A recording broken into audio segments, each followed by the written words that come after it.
El presidente electo de Estados Unidos, Donald Trump, es un defensor de los valores de la familia. Hola, ¿qué tal? ¿Cómo están? Bienvenidos y gracias por acompañarnos. Esta extraordinaria definición, la repito, el presidente electo de Estados Unidos, Donald Trump, es un defensor de los valores de la familia y del orden. Fue pronunciada ayer por un periodista importante en la Argentina, que trabaja en un canal de noticias muy importante que es La Nación Más.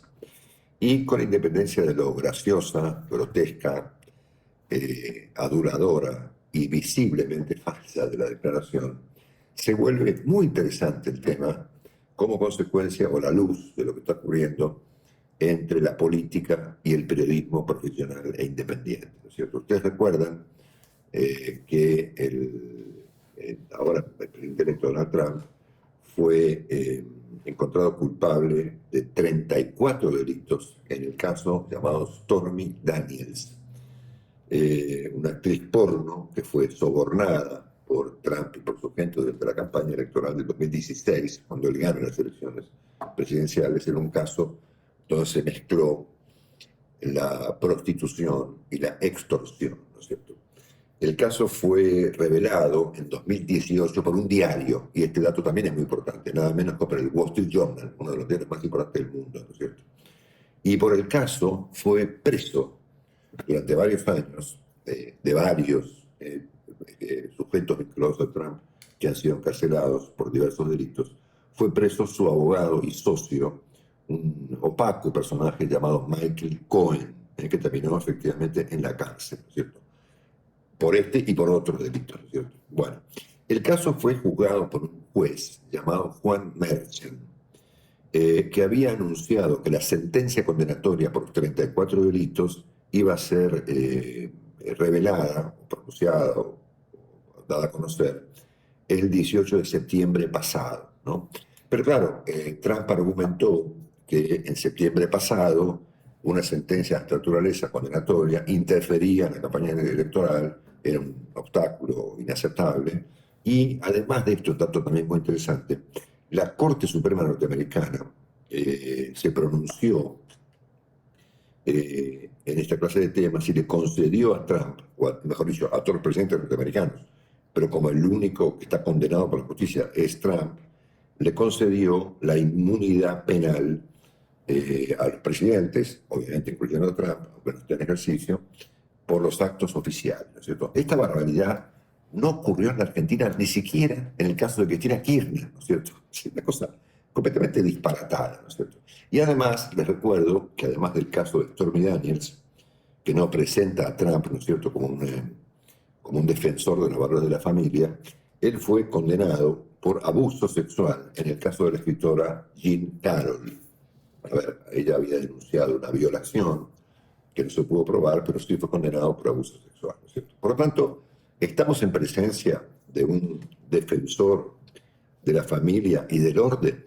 Les recuerdo también que Trump es investigado por intento de fraude electoral, en un caso muy complicado, porque fue grabado telefónicamente cuando Trump intentaba apretar a un funcionario electoral del estado de Georgia en las últimas elecciones, porque claro, iba perdiendo en Georgia y le hacían falta unos votos para ganar la elección y tener más electores en el colegio electoral. Trump le decía, bueno, conseguime los votos, y el tipo le decía, no, no, no puedo hacer eso, ¿no? Y él le insistía. Eso fue grabado, ¿no es cierto?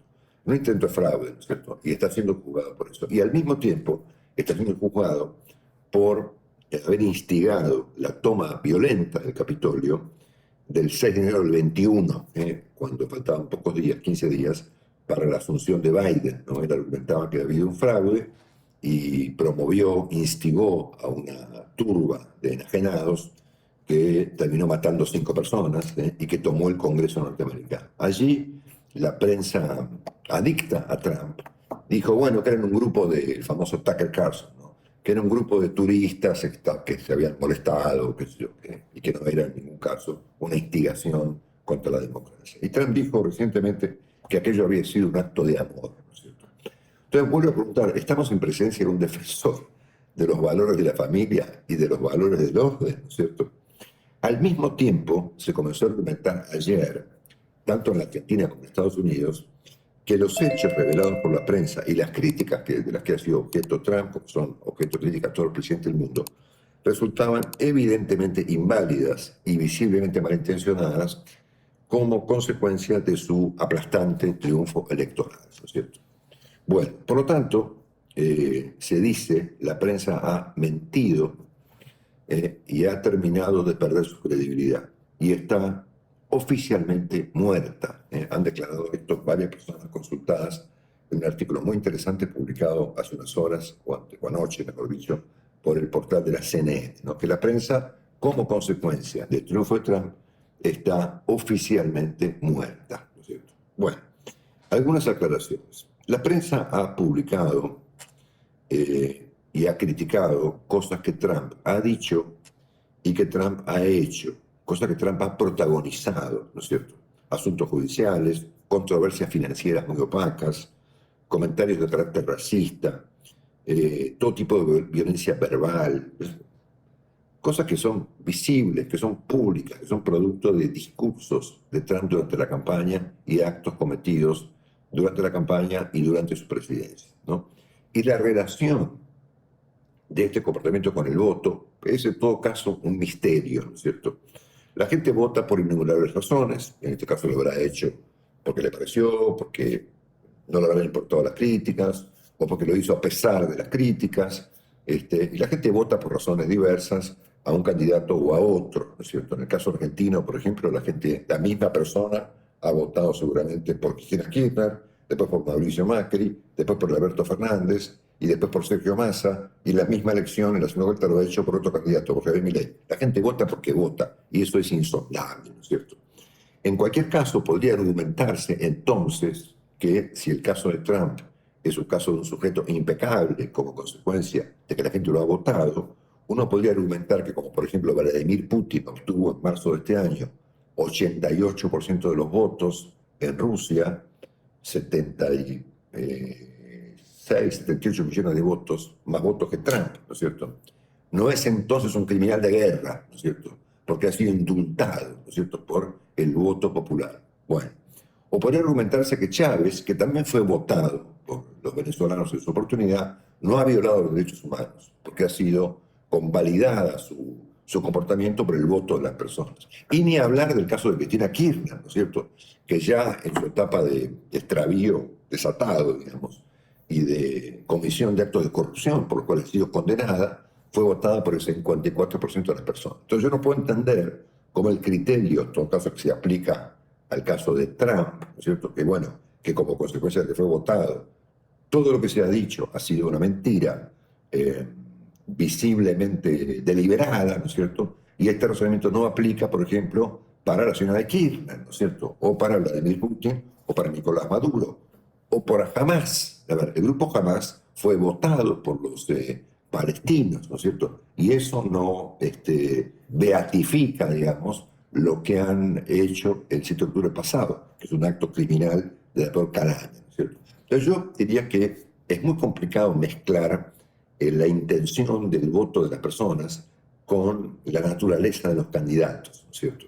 Bueno, dicho esto, esta discusión ha agudizado mucho la batalla que la política libra contra el periodismo profesional e independiente. Con estos nuevos argumentos, ¿no?, que el voto invalida toda clase de críticas, ¿no? Si no se puede criticar a una persona que ha sido votada por la opinión pública, por su país, ¿no es cierto? Y estos argumentos se exhiben, se esgrimen, se presentan en dos países, en Estados Unidos naturalmente y en la Argentina, ¿no? Siento que la Argentina ha tomado, parte de la prensa, y de hecho el gobierno del presidente Milei, ha tomado la elección norteamericana como propia, ¿no es cierto?, como un acto de convalidación electoral a Trump y también al presidente Javier Milei, ¿no es cierto? Hay un artículo hoy muy interesante, firmado por la periodista Gail Scriven, que es una gran periodista argentina que trabaja y firma en el diario La Nación, que cuenta las últimas ocurrencias de Trump en materia de su relación con la prensa. Por ejemplo, Gail Scriven cuenta hoy, está el artículo en el portal de La Nación de hoy al mediodía, que Trump ha presentado una demanda contra el canal CBS en Estados Unidos por $10.000 millones, porque argumenta que se le hizo allí un reportaje a Kamala Harris que a él le pareció un reportaje complaciente, ¿no es cierto? Claro, Trump también se somete a reportajes complacientes, ¿no es cierto? Por ejemplo, con el señor Tucker Carlson, ¿no es cierto? Que no solamente lo entrevista, sino que interviene en su campaña y es parte de su círculo íntimo, ¿no es cierto? Recuerdan que Carlson dijo en la televisión en aquel momento, en Fox News, que aquellos enajenados que casi poco menos que incendian el Parlamento norteamericano eran finalmente un grupo de turistas enardecidos, ¿no es cierto? Bueno, así que les aconsejo el artículo de Gail Steele sobre lo que viene en materia de relación de la prensa con el presidente Trump, ¿no es cierto? Y en el caso argentino, atención, porque el presidente Javier Milei, inspirado obviamente por el triunfo casi propio de Donald Trump, va por el mismo camino, ¿no es cierto? Procurando eliminar todo vestigio de prensa independiente en la Argentina. Esta guerra tiene como propósito, creo yo, controlar la información. La información que naturalmente producen los mismos protagonistas que aspiran a controlarla, ¿no es cierto?